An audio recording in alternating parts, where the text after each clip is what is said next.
Kakymyň ady Gylyç, familiýasy Gurbanov.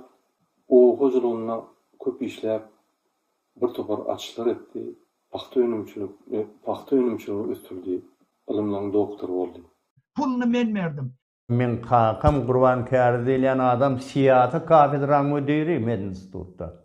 Pulunu men verdim. Удивляюсь, что за у вас привычка, понимаете, мириться с родительскими степенями. Dinamıtla.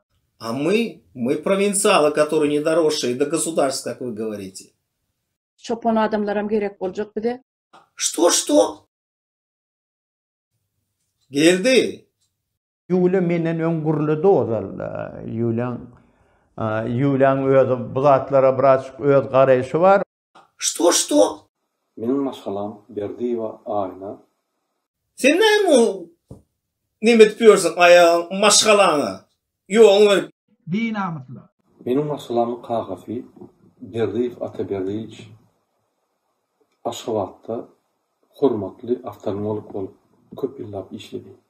Ey sen näme diýip otyň? Gözüňe döre, dostum, sen näme diýip otyň? Я знаю, что я окажусь в Авадан ДП. А ты на что рассчитываешь? Заметьте,